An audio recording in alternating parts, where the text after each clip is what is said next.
Bagaimana kita menanggapi tentang isu yang terkait yang tersebarnya yang dimana terputusnya dari nasab Sada Bani Alawi ini, yang dimana kita sebagai terputusnya nasab Bani Alawi ini, yang dimana kita sebagai pecinta kadang kita terasa sakit hati Ustaz terhadap ucapan itu. Bahkan ada ucapan para ulama yang membenarkan pernyataan tersebut ini. Bagaimana? Apa ulama yang benar?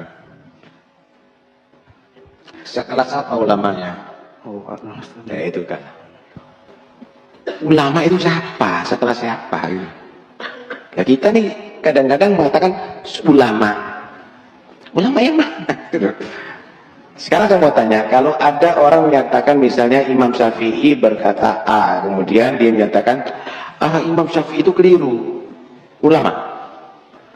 Hah? Misalnya ada misalnya mengatakan Imam Nawawi itu adalah keliru, yang benar itu begini, penemuan saya adalah begini, itu ulama?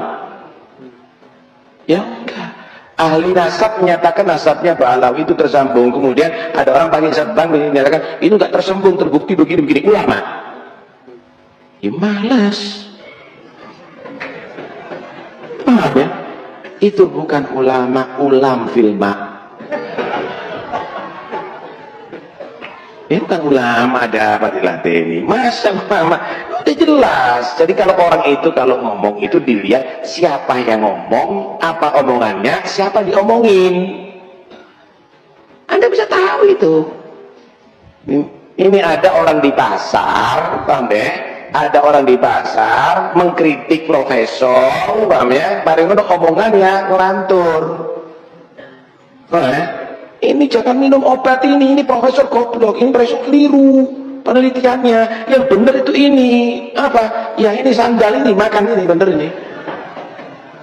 Mau percaya kita? Wah ini hebat ini, berarti lebih hebat daripada profesor. Ya monggo aja kalau Anda mau ikuti gitu. Udahlah nggak usah dibahas. Karena itu ya inilah, kalau sudah menghadapi fenomena begini Anda harus jadi cerdas. Sopo ngidak kerungu belas ini, ndak ketok belas ini. Modelnya aja juga bukan model ulama kok betulnya. Omongannya bukan begitu kok ulama. Nah karena itu udahlah, nggak usah ente bingung dan nggak usah dilihat. Ada apa kamu lihat? Kamu bingung karena PDB.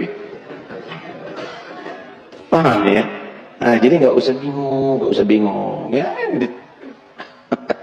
Jadi ini permasalahan. Jadi karena itu saya ini juga heran, kok banyak orang tanya masalah ini.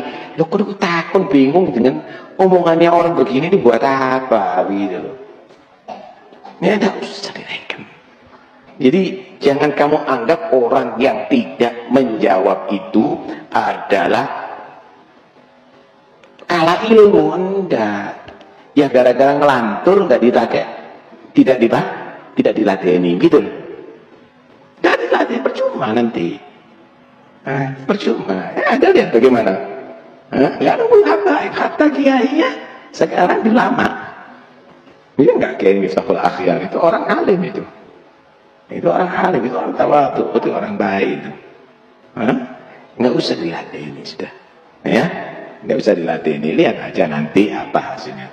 Ini sudah sumpah kalau saya akan mati itu dan ini. Emangnya kalau nggak dimatikan ini benar? Saya mau tanya, apakah yang membunuh Sayyidina Ali itu lebih hebat daripada Sayyidina Ali yang dibunuh? Apakah yang bunuh Sayyidina Umar, Sayyidina Utsman itu lebih hebat daripada yang dibunuh? Apakah Yazid itu lebih hebat daripada Sayyidina Hasan dan Sayyidina Husain? Karena dia yang jadi penguasa. Enggak. Kadang-kadang Allah itu innallaha la yumlilidh dhalim. Allah itu bisa memanjakan orang yang zalim.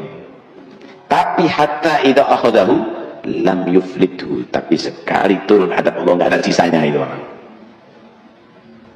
Enggak ada sisanya itu orang. Ini bukan hal yang baru, ini banyak kita dari dulu. Ini habaib ini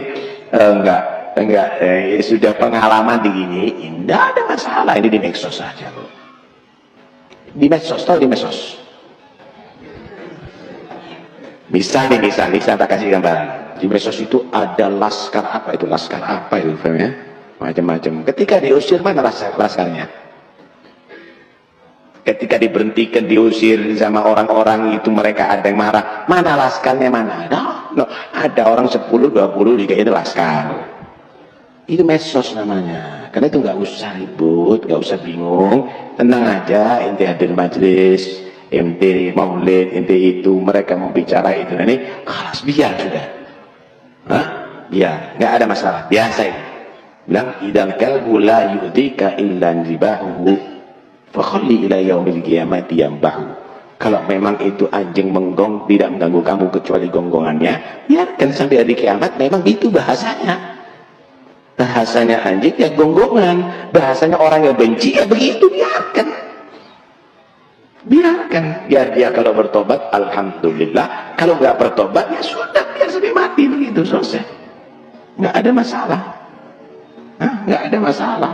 Emangnya semakin menurun yang baca Khatib, semakin menurun yang baca Syamsul Durar, semakin sedikit yang hadir majelisnya habaib, hall-hallnya di mana-mana semakin sedikit. Enggak ada masalah, nggak usah bingung.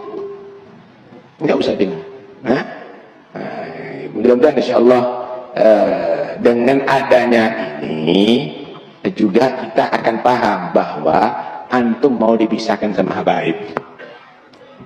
Nah, antum ini mau dipisahkan sama habaib. Kenapa? Karena semenjak kita ini bersatu, maka kekuatan Islam tidak akan bisa digoyahkan di negeri ini.